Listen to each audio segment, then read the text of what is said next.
What's going on, people, and welcome to Man Knows Football. You are here with Guni and T Dot. I have sobered up from yesterday, and I did watch back the review, and I feel like a right tit, but it's all right. It's all right because I still got a lot of love from you lot. So big up to everybody that's already watched the videos and that's left the comments. And please do the same with this. Make sure you do like, share, subscribe, leave your thoughts down there in the comments as well. And one more thing before I do introduce our guest is we will be doing live streaming. So I'm gonna start doing the Chelsea live games, but I'm not gonna be doing it on YouTube. I have a Twitch link. It is down there in the description. A lot of people have been asking Goonie, when are you gonna do the live the watch alongs and that? Subscribe to the Twitch. We're gonna get that kicking soon. So make sure you get you hit that link. But I'm here with T Dot, as you can see, fellow Chelsea fan. How we feeling, T Dot? Top of the league, man. Can't complain. Good, happy, blessed, man. Obviously, appreciate you having me back on as always. But yeah, happy, man. Nah, man. Some will say it's only 10 games in, but I look at it with perspective. And one of those perspectives I look at is look at the teams that we have already played. 10 games in, we have played Crystal Palace. We beat them 3-0. To some, it might be, oh, it's only Palace, but look what they did to Man City. You get me? So we got 3 points against Palace. Then we went away to Arsenal. We beat them 2-0. Then there was the 1-1 with Liverpool. Then there was 3-0 against Villa at home. Then we beat Tottenham away 3-0. Lost 1-0 to City. Beat Southampton 3-1. Beat Brentford 1-0 away. Beat Norwich 7-0. And now just done Newcastle 3-0 away. There's a common theme there, T Dot. And I wanted to ask you, there's a certain record that's set by Chelsea. And but I think there was a stat, I might be, correct me if I'm wrong, but there was a stat that was saying at this point during Mourinho's time in this season, I think we was tied on the amount of goals, or we might even have less goals during that defensive record season. Do you think he can be replicated again?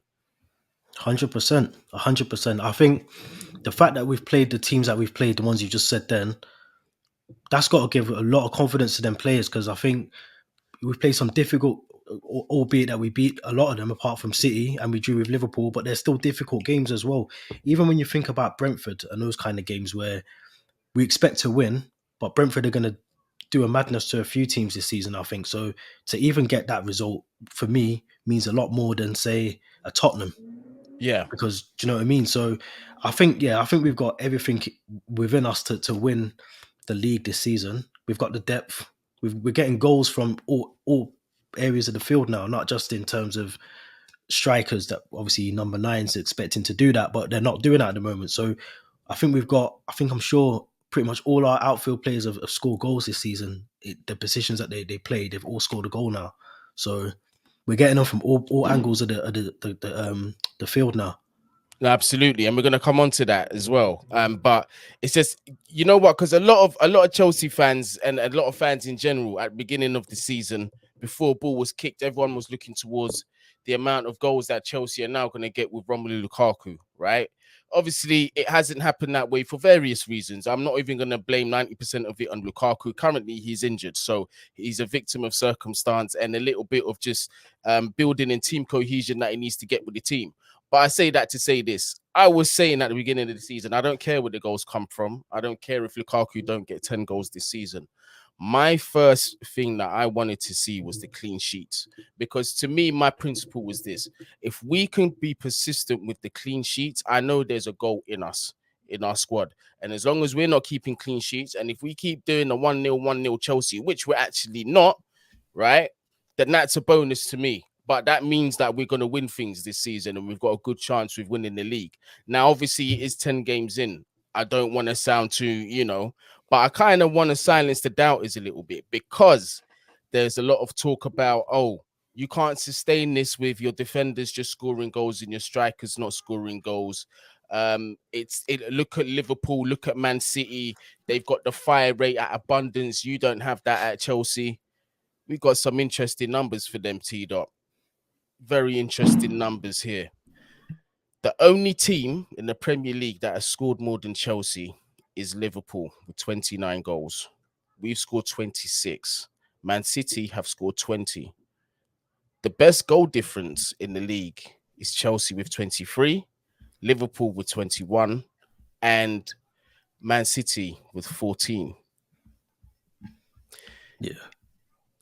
Yeah, Now, you yeah, can't go on. fault that. No, I was gonna Yeah, say you can't fault that. Like, you don't even need to say nothing to that because I think, previous seasons we have done the 1-0 thing where we've scraped a 1-0, but it's been enough to get 3 points. And I think this season, more so than any other season, goal difference might actually come into play because right. Liverpool, we know what they can do. They can definitely punish teams. We've seen them what they did against Watford, but then on the flip side of that, we look what we did to Norwich. So I think goal difference is going to be a massive thing come at the end of this season. You're looking at maybe a 90, 93, 95 points or something like that. If us and Liverpool or whoever are leveled at that point, goal difference is a big thing. So it's a key thing, man. It's a key thing. No, 100%. And when you look at the top teams that are in the conversation of winning the league, the common denominator between all three of them, because at the minute for me there's only three names that are in it. That's obviously Chelsea, City, and Liverpool. The common denominator between the three is that all three teams can score goals Mm. pretty much at will. But so when all three teams can do those things, you've got to look at the next thing. You get me? And that is how are they at the back? How solid are they at the back? Because I'm a very firm believer in this saying that um attack wins games, defense wins titles. And I think this season is gonna prove that, because I still strongly believe that we're in for a big shot to win the title this year. But one thing that they have been saying that is true is if you look at the goals and where they're coming from, 12 goals from defenders, T Dot, 9 from midfielders, 4 from strikers, and 1 own goal. Is that sustainable throughout a Premier League season? Time will tell, it. But I think for us, I think it's good because they're not just like fluky goals. Like Reece James goals against Newcastle, they're not fluky goals. They're goals that a striker would be proud of. Same with Chilwell's as well. So I Yeah. think in terms of the can you sustain that all season? You don't want to do that because you want your number 9 to be doing that. That's what you pay the 98, 96 million or whatever it is. That's what you're paying for. But if Ben Chilwell or Reece James is doing that, listen, 3 points is 3 points. And at the end of the season, no one's going to care that Reece James scored 2 screamers against Newcastle because when you win the championship, you win the Premier League, no one's bothered about who scored the goals then. So, yes, it's sustainable. Do you want to do it? Of course not. You want your number 9 to be doing that, or you want a Mason Mount to be doing that, or Pulisic. You want those kind of players that should be doing it. Hakim Ziyech, they should be doing that. Kai Havertz, Timo Werner, all of those guys should be doing it, but they're not at the moment.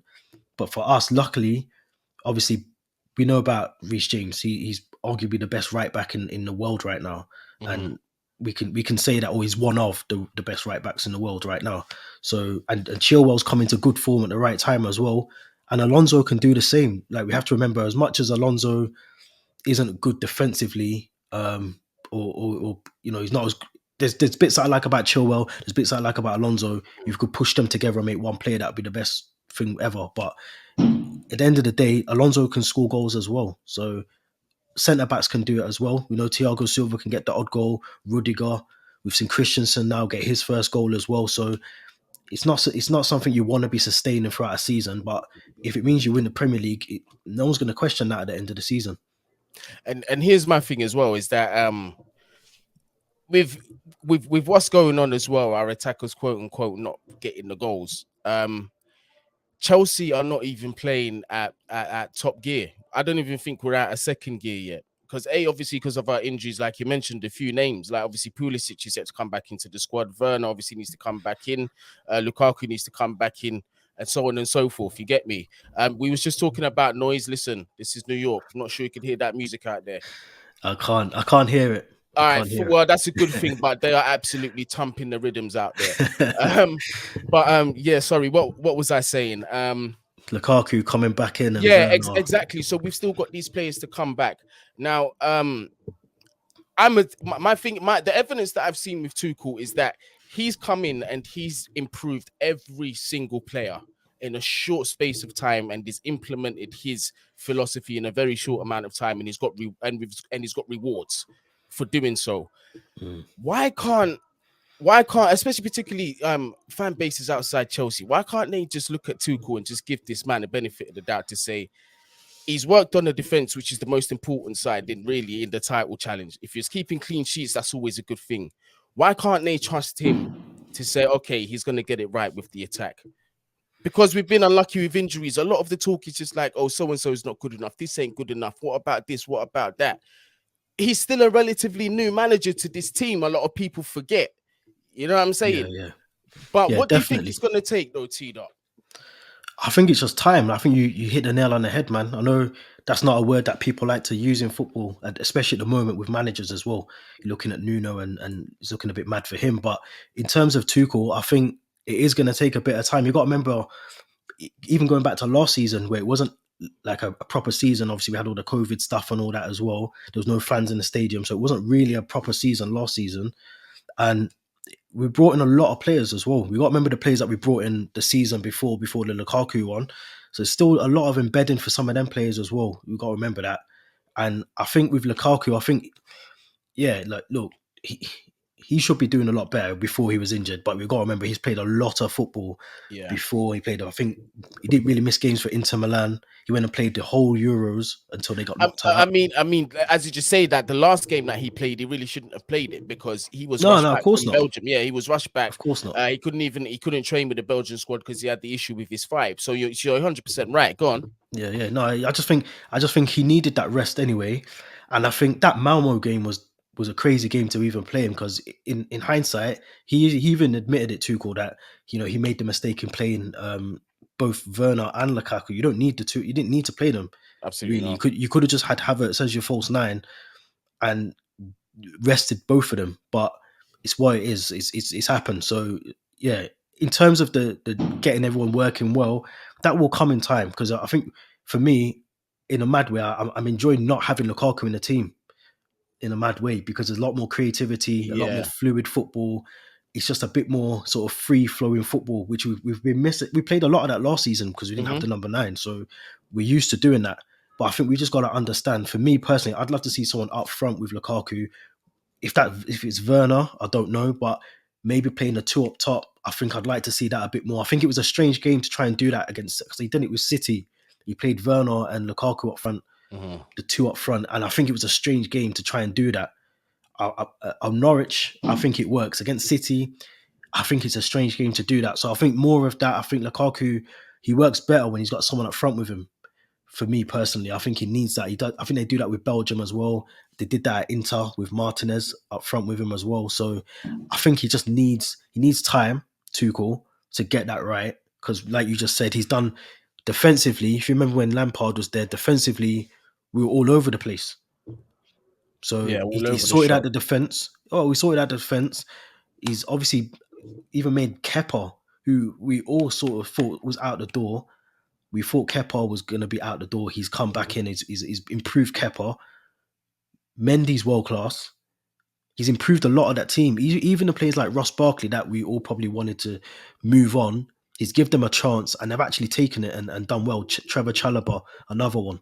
So I think he's just got to have that time to get it right. And look, we're top of the league, so he's not actually doing that bad at getting it right, to be fair.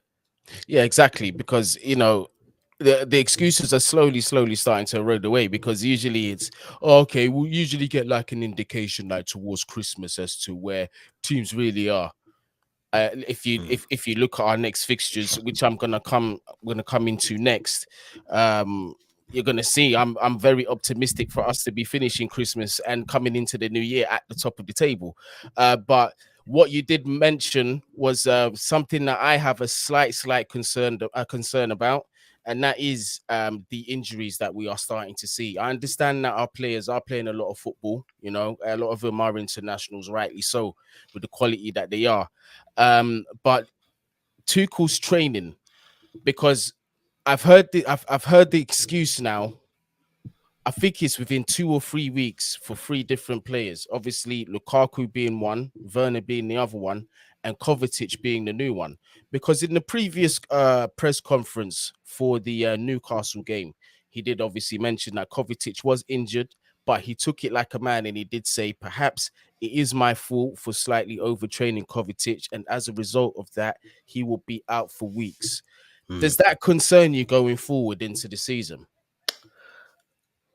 In some ways, yeah, because I think obviously no team wants 6 or 7 injuries, but at the same time as well, we've got the depth to deal with certain injuries in certain areas of the field. So I think for me, Kovacic being missing, yes, it's a shame, but we've got enough cover there as well. That's even if Billy Gilmore might come back as well, because they're not playing him at Norwich, so that's another player to involve into the squad. But it's a concern. I think it's a concern. Even obviously Mason Mount, I think he's was just illness, but just little things like that. I think he's got to start rotating the squad a bit more. Games like Malmo, Norwich, you look at like Newcastle on Yeah, Saturday, them kind of games. You just got to. I'm not saying leave the defense. Don't change the 3 centre backs and maybe tinker with your wing backs. Maybe use Aspie or James or whoever. But that midfield can be sort of tweaked a little bit. Obviously, Havertz up front on his own now, playing the false nine, but he's got to start using the fixtures in the right way before the Club World Cup as well. He's got to start doing this because that's a whole another headache when it yeah, comes to yeah, like we haven't even yeah. got to that point yet. So we've got to start thinking about that now. We can't be missing key players for long periods after January when the real part of the season kicks in. So it's a concern, but I think we've got enough squad depth. We've got enough players to deal with it. And I think as well, not that it's any ever a good time to have injuries, but if there could be a time where you could pick having a few of your players out, it is sort of the nowish times, particularly with the fixtures that we do have. Obviously, we've come out of our difficult period, quote unquote. We've had Norwich, we've had Newcastle, as opposed to having Arsenal one week, Liverpool the other week, City the other week. So we've dealt with that period. So obviously, I have to agree with you on that one. That does help. I had a question. I completely forgot what that question was. We don't front here on Man Knows Football. But yeah, what was I gonna say? Yes, the next fixtures that we will be looking at. But I did remember my point before we come on to the next fixtures. So if you were looking forward to the next fixtures, I'm sorry, I just got my memory back. And that question is this, right? I'm just gonna go back to the Newcastle game, obviously, emphatic 3-0 win. Um, a couple of players were criticized. One, I think, very unfairly, and the other one, I think, fairly. So I'm going to start with the one that was unfairly criticized, and I feel like that was Kai Havertz. Because, you know, when you actually look at Kai Havertz off the ball in his movement, right, and the way he opened up space for the players that were intelligent enough to take it. Remember, that's a key point. The players that were intelligent enough to sniff that danger and make advantage of it, you saw how that game opened up completely different. And the culprit, one of the culprits who was not picking up them runs, although he's had a better game than he has in the past few weeks, is Hakim Ziyech. Hmm. Is he doing enough for you in this Chelsea squad? Not at all. Not at all. I think I said yesterday, send him back because I think for him, for me personally, he starts the season well. Remember the last season? I think we played Brighton in the preseason. Well, our only preseason game was Brighton, I think, last season, and he was amazing. I thought I can't wait to see him in the Premier League, and then he got Yeah, injured. And then this season he done the same in the Super same Cup. He again. played amazing in the Super Cup, and then he gets injured, and then he comes back. Then I heard he was out for training for like 2 days because he had a headache or something like that. It seems like it's more of an attitude thing with him. I don't know, like Absolutely. I don't know whether it's just the fact that he's not warming to the way that the training regime is at Chelsea or what it is, but there seems to be something that's going on because when I watched him for Ajax, he wasn't playing the way he's playing for Chelsea, and I know they played slightly different to us, but for me, I think he's on that sort of slope now where he's got to remember there's other people that are looking at that position that he's playing and thinking, I want that. So Exactly. if he don't want it, then he may as well just step aside and let someone else come in and do that. But I think for me, Kai Havertz, I couldn't fault him. I haven't faulted him since the Champions League, way before then. So for me, it's hard because I don't think people, like you just said then, people don't notice what he does off the ball. And that's why I don't think I get onto Werner too much because he does a lot of things off the ball that people Yes. don't really notice. So I think for me personally, I think he had a brilliant game on Saturday. If it wasn't for Reece James getting them 2 goals, he probably would have been my man of the match, to be fair, because he does a lot off the ball. He's not, obviously people are probably basing that on the fact he hasn't scored a goal, but that's not necessarily everything you want out of a false nine. That's not No, a false nine's absolutely. job. Do you know what I mean? Yes, it's to score, but he's there to do other things and stretch the defense, make room for the other players as well. So he did that. He done his job for me personally. So anyone criticizing, I don't know, but bit of a strange one for me. No, my thing with Ziyech as well is that because some people are like, well, you've got patience with this one, but why don't you have patience with Ziyech? It's very simple. I don't have the time to have patience for Ziyech. You got to look at his age. Hmm. A lot of our team at Chelsea, they're very young players. So, like, if they're showing some of the form that Ziyech is showing at 18, 19, you can sort of turn a blind eye to that because he's still got another 10, 12 years or so of a career in front of you. Hmm. Ziyech is kind of at the prime of his career, and he really should be playing towards the top of his game at the minute. He should be one of the seniors, making an example to the rest of the squad that this is how you perform week in, week out.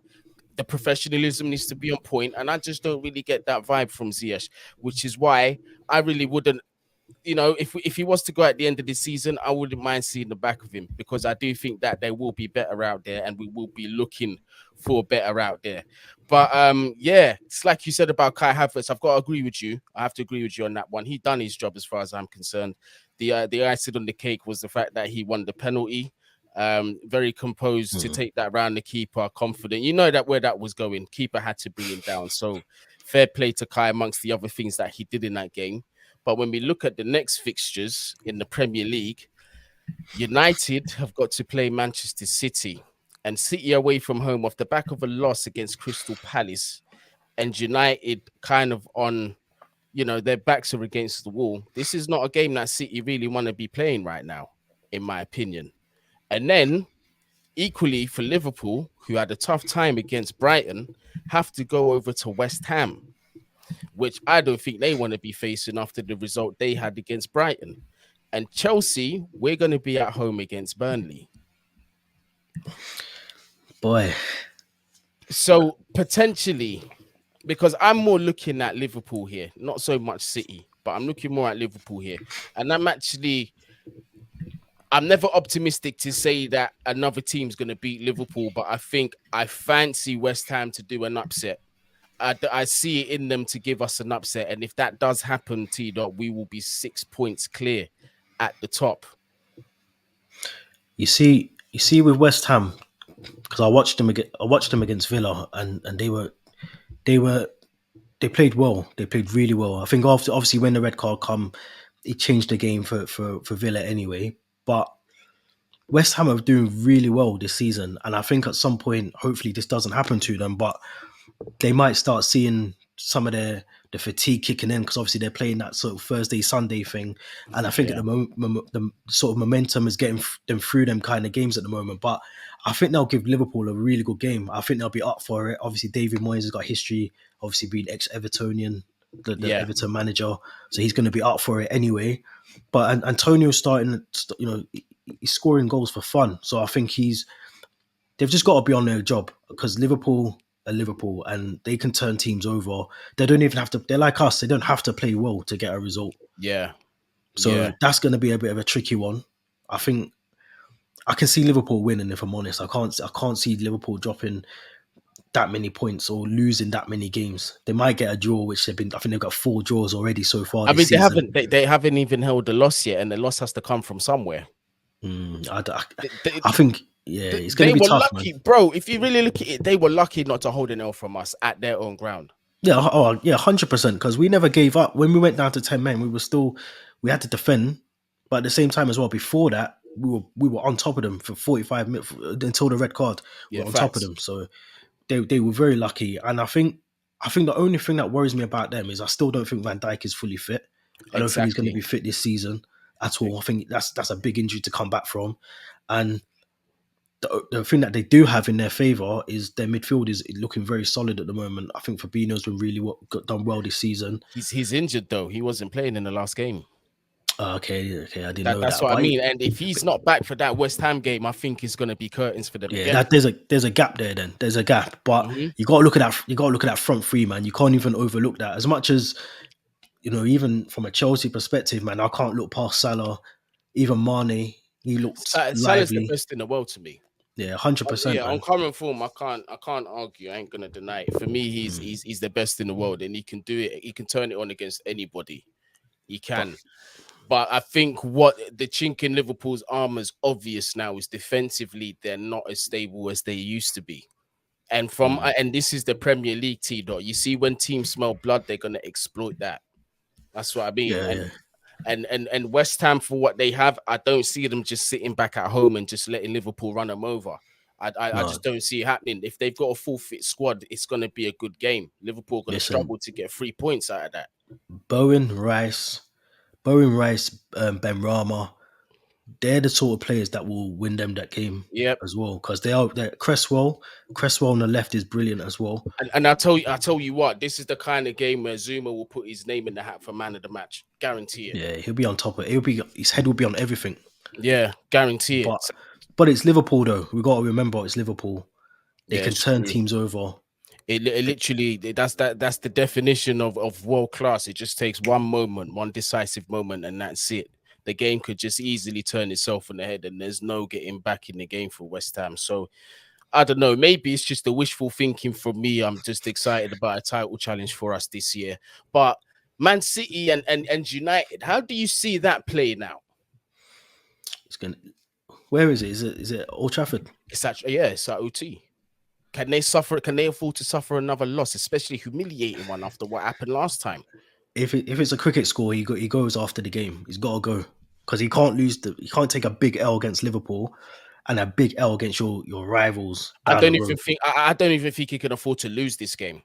I think if Yeah, he gets he I can't. think if he gets out with a point, I think the fans are still gonna be pissed. They're gonna want to win. Yeah, I think obviously the weekend game just gone against Tottenham that saved him a little bit, but at the same time as well, they didn't play amazing football. They didn't play No, amazing football. They were lucky that Tottenham were that bad that they got away with it. So you got to look at it like, were Tottenham really, really shit, or were United really good or okay? I'd say Tottenham were really shit. So it's going to be a different. It's going to be a different game. It's going to be this. They need to plan for this game like they should have planned for Liverpool, which is what they didn't do. And I think he'll try and do that five at the back thing. He'll have the three centre backs again because he think it's worked against Tottenham. He'll do that again. He'll have, and we got to remember Maguire's not fit as well. Maguire shouldn't even be playing. He's not fit. So Fred and McTominay in the middle. So I'm surprised that Sancho. I don't know. I don't know why. I don't know why he came to England because he should have just stayed in Germany because it's looking a bit. I'm kind of. It's a bit mad for him right now. bro. Look, because we were saying this time last year, whenever it was before, he left for United. What did they really need him for? They, For what? For to sell shirts and to keep the fans quiet? Because that's what he looked like to me. Yeah, him and the other guy, Donny van der Beek, they Yeah. need to go, man. They need to move from unless Solskjaer goes first, they got to bounce because it's looking a bit mad for them over there. Like they're not when you're like even in a game like Tottenham, he's not even bringing him on. He's bringing on like Jesse Lingard before him, or he's bringing on a Rashford who again isn't fully fit. Do you know what I mean? Those kind of things. So I can only see City winning. I think after the defeat to Palace, They're gonna want to City, bounce back, right? yeah, Yeah. City. Listen, you know what Pep's like. He's probably been drilling the team already to come back with a win. And I can't really see the way that United are. They're that up and down that they'll go into the game thinking they're going to win because they beat Tottenham. They'll forget about Liverpool because that was 2 weeks ago. They beat Tottenham. We're all right now. Yeah. It'll be all happy vibes in the training ground on Monday because they beat Tottenham. But they've got to remember they've got a big game against City, and City is City as well. They play like us. They don't need no striker. No, they don't. But my worry about City is because although Ruben Diaz won the Player of the Season last season, I've never been too convinced by their defense. I haven't, and I just think with the talent that United have got up there, Ronaldo, Cavani, Mason Greenwood, to a lesser extent Marcus Rashford and some of these man. I reckon they can get caught out. But this is just me just playing devil's advocate. Obviously, the favorites in this situation will be Man City. But if there are any teams where I can see either of these two guys dropping points for City, it can happen against United. You know what I mean? And they're away from home. And for Liverpool, they're away from home at West Ham. And this is the So, thing. I'm chatting like this, but there's no guarantees that Chelsea are gonna go and beat West Ham either.